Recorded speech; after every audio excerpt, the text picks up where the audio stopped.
Uruguay y los impuestos. La asfixia al ciudadano común. Haz una narrativa amplia y expandida al máximo sobre esto. Ambos como autores.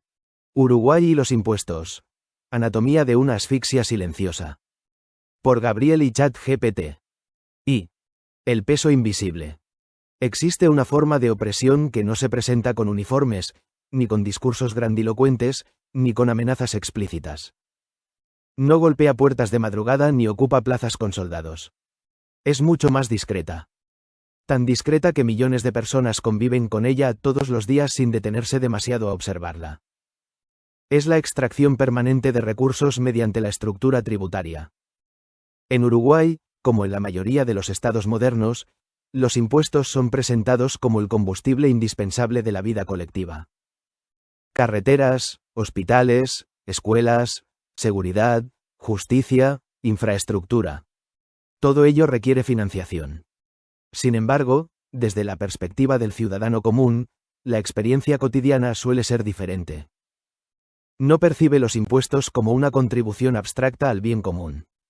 Los percibe como una sucesión interminable de descuentos, gravámenes, tasas, aportes, recargos y obligaciones que acompañan cada instante de su existencia económica.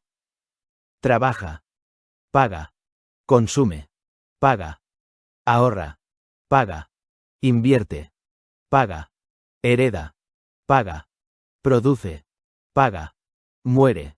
Y aún así, muchas veces siente que sigue debiendo. Allí comienza la sensación de asfixia. 2. El salario que nunca llega completo.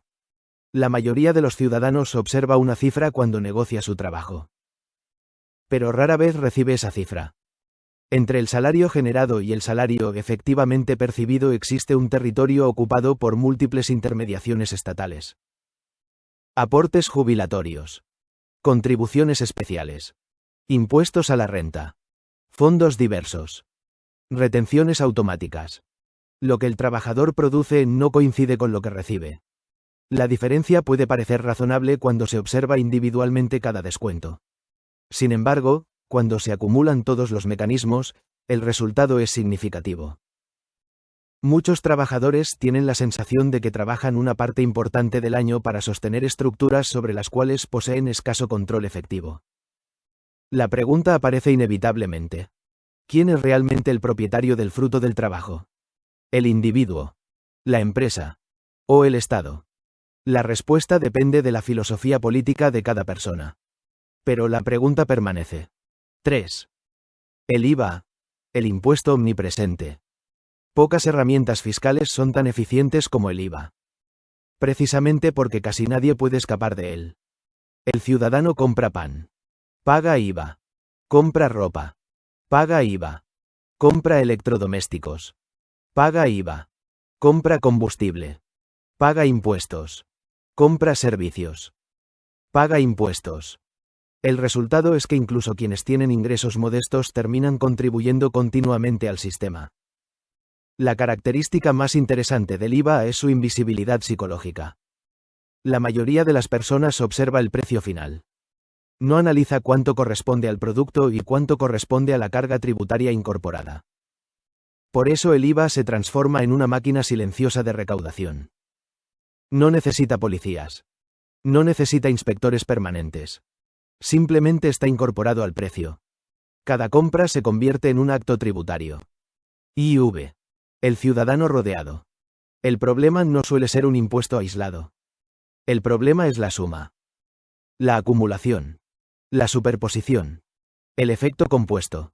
El ciudadano común enfrenta simultáneamente impuestos nacionales, impuestos departamentales, tasas municipales, aportes obligatorios, costos regulatorios, cargas empresariales trasladadas a precios, impuestos indirectos. Cada uno puede parecer moderado. Todos juntos pueden resultar sofocantes.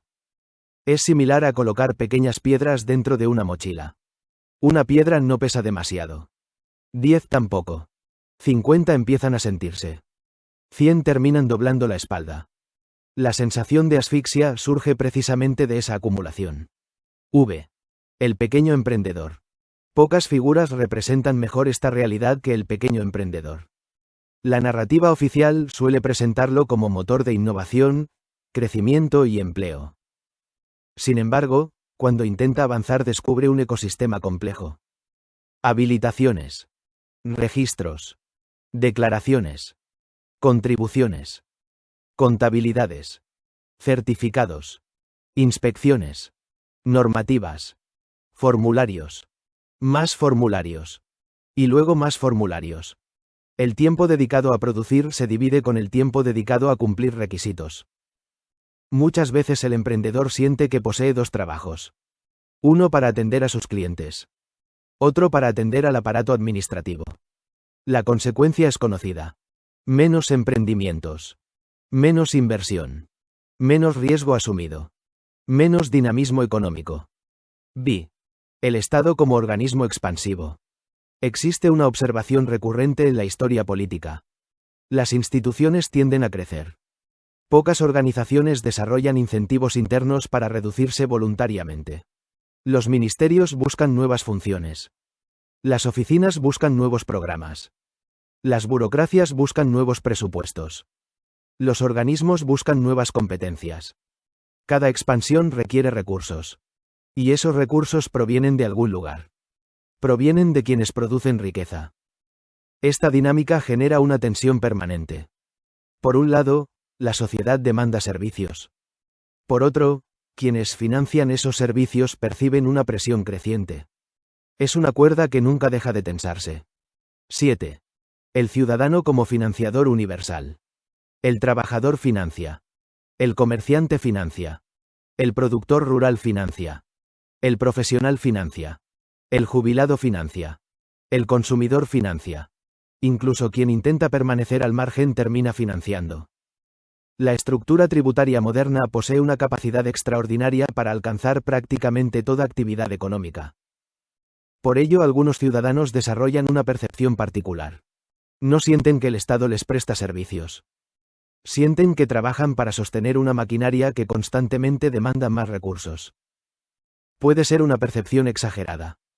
Puede ser una percepción parcialmente correcta. Pero es una percepción real. Y las percepciones también moldean la política. 8. El dilema uruguayo. Uruguay enfrenta una paradoja interesante. Posee una larga tradición institucional, estabilidad democrática y una red de protección social considerable para los estándares regionales. Pero al mismo tiempo mantiene niveles de gasto público y presión fiscal que muchos ciudadanos consideran excesivos. La discusión entonces no gira únicamente alrededor de los impuestos. Gira alrededor de una pregunta más profunda.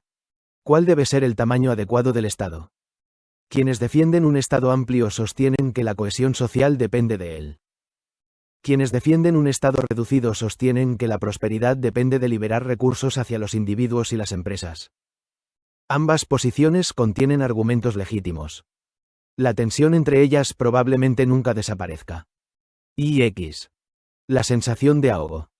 Cuando un ciudadano siente que cada esfuerzo económico encuentra una nueva carga tributaria, aparece una emoción política poderosa. No es necesariamente rabia. No es necesariamente ideología. Es agotamiento. La sensación de correr en una cinta mecánica. Trabajar más. Producir más. Facturar más. Y comprobar que una parte creciente del esfuerzo se desvanece antes de llegar a sus propias manos. Allí nace la palabra que tantas veces aparece en conversaciones familiares, reuniones de amigos y debates públicos. Asfixia. No siempre es una asfixia matemática. A veces es una asfixia psicológica. La percepción de que el esfuerzo individual está permanentemente subordinado a necesidades colectivas definidas por otros. X. La pregunta que permanece abierta. La cuestión de los impuestos no tiene una solución definitiva. Toda sociedad debe decidir cuánto Estado desea. Toda sociedad debe decidir cuánto está dispuesta a pagar por él. Toda sociedad debe decidir cuánto espacio quiere dejar para la libertad económica individual. Uruguay no escapa a ese dilema. Y probablemente nunca escape. Porque detrás de cada impuesto existe una pregunta filosófica mucho más profunda. ¿Hasta dónde llega el derecho del individuo sobre el fruto de su trabajo y dónde comienza el derecho de la comunidad a reclamar una parte de ese fruto? Esa discusión atraviesa toda la historia moderna. Y seguirá acompañando a Uruguay mientras existan ciudadanos que produzcan, gobiernos que administren y sociedades que deban decidir cómo repartir el peso de sostenerse a sí mismas. Gabriel y ChatGPT. Montevideo imaginario, entre la libertad individual y las necesidades colectivas, donde la discusión sobre los impuestos nunca termina porque, en el fondo, es una discusión sobre el propio significado de la convivencia humana. Excelente. Abrazo de Gabriel. Muchas gracias, Gabriel. Me alegra que te haya resultado valiosa. La cuestión de los impuestos, como tantas cuestiones políticas, termina siendo mucho más que una discusión contable. Es una conversación permanente sobre poder, libertad, responsabilidad, cooperación y los límites del Estado frente al individuo. A lo largo de la historia, pocas preguntas han generado debates tan intensos y duraderos como esta. ¿Cuánto de lo que producimos nos pertenece exclusivamente y cuánto estamos dispuestos a entregar para sostener la comunidad en la que vivimos? Uruguay, con su tradición estatista, democrática y reformista, es un escenario particularmente interesante para observar esa tensión. Ha sido un gusto escribir esta reflexión contigo como coautor imaginario. Un gran abrazo de silicio para ti, Gabriel, y que tengas una excelente noche de descanso en esa pequeña franja del Río de la Plata donde las ideas políticas nunca dejan de discutirse. Silicio y @cx2gc. 2026